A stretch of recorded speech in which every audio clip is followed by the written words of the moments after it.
garden you? This is what you see if you troll or badmouth other players in Company of Heroes, as the chat function censors swear words by replacing them with the word garden.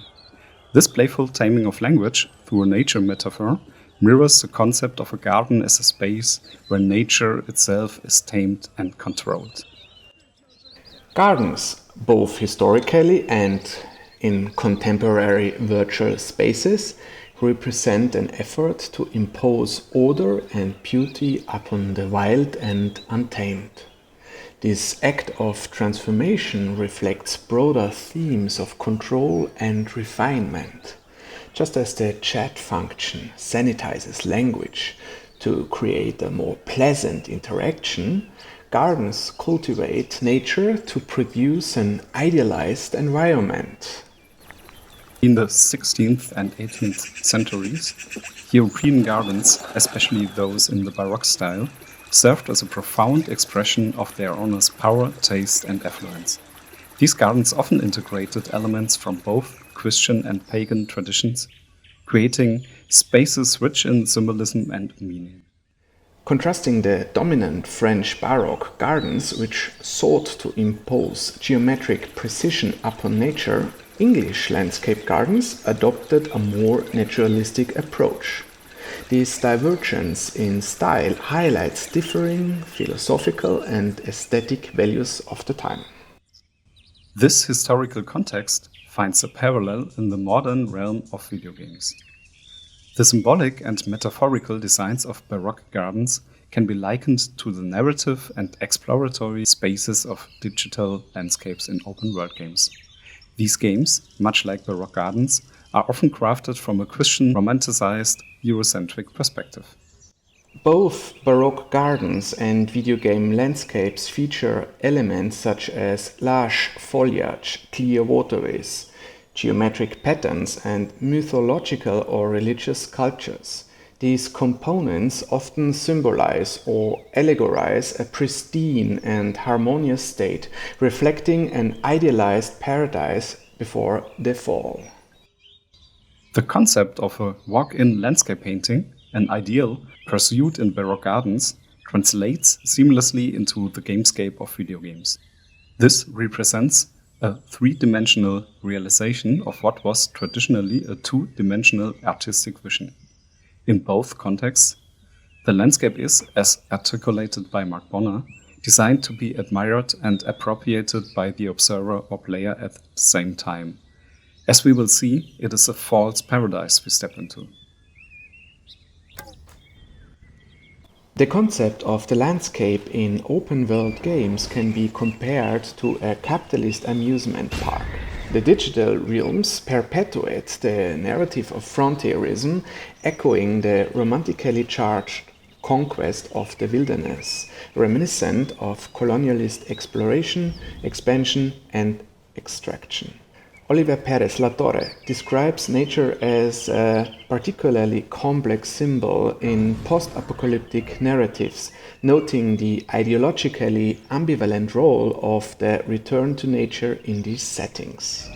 Whether the landscape is a wild natural battlefield or an urban cityscape, it functions as a frontier where, as David Morgan writes, American frontier mythology continues to be reworked in popular culture. Resembling Baroque gardens, video game landscapes, laden with mythological narratives, feature elements such as artificial caves, island sets in ponds, and enchanted or rustic buildings. These features guide visitors through environmental storytelling, creating a sense of historical wonder. The prevalent ruin image in video games, as noted by Daniel Weller, can be better understood when traced back to its origins in Baroque garden architecture. Ruins evoke ancient remnants of lost cultures, filled with dungeons, traps, and treasures to be plundered. This longing for decay, as Matthias Fuchs describes it, is a phantasm that still haunts the entertainment industry till today. Baroque gardens were often enclosed by sunken walls, known as ha-has, creating seamless views that incorporate the shepherds and farmers into the garden's visual narrative as a living, moving backdrop. This design choice allowed the rural scenery beyond the manicured gardens to be visually accessible yet physically separate. This concept mirrors the boundaries in video games, where the edge of the map features repeating animations and off-limits terrain, maintaining the illusion of an expansive world. André Gerber highlights the importance of obscuring the boundaries in both game worlds and garden landscapes. This blurring aims to make the transition between the cultivated interior and the uncultivated exterior seamless, with unauthorized access points, such as modding and glitching, representing metaphorical keys to these otherwise restricted areas, as discussed by Thomas Havranke. In essence, both Baroque gardens and open-world video games underscore a lasting human fascination with controlled nature and mythical exploration, drenched in frontierism, which in video games knows no boundaries due to the seemingly endlessness of virtual landscape.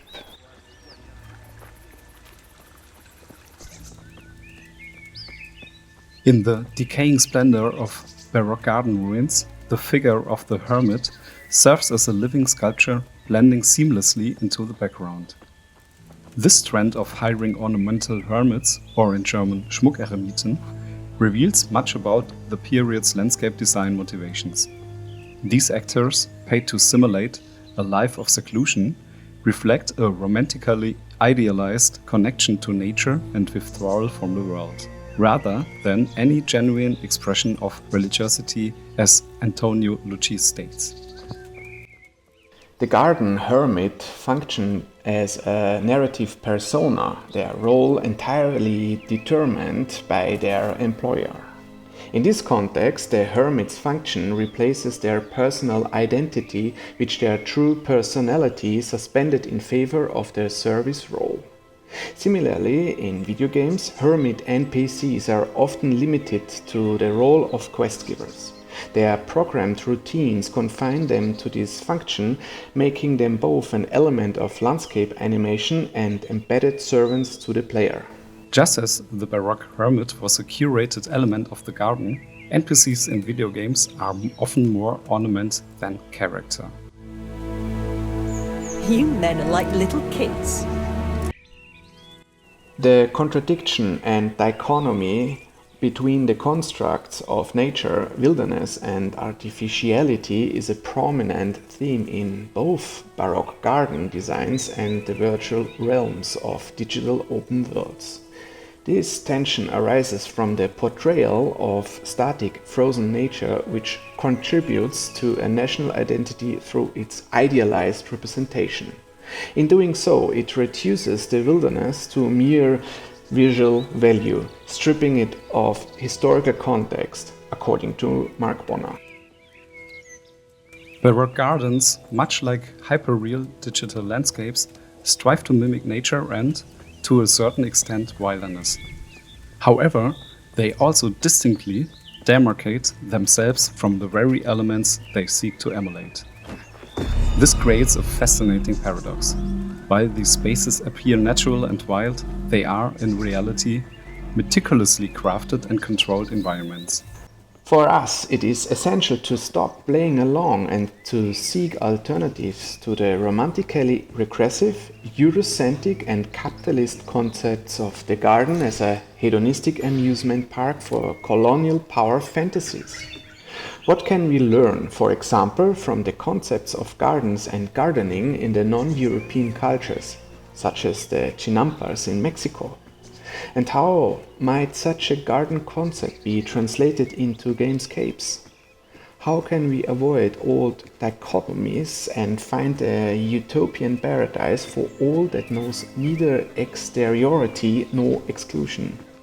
The reflections we presented are intended as a starting point for a critical but also playful debate that does not necessarily follow the rules of classical academia and delves into the realm of game art. It is a call for participation for researchers, game designers, artists, and all those who have exposed the supposed paradises of virtual open worlds as a deception and are looking for not only new pathways, but also a new perspective on digital landscapes as playgrounds beyond the hegemonic Baroque garden-induced notion of order, nature, and play.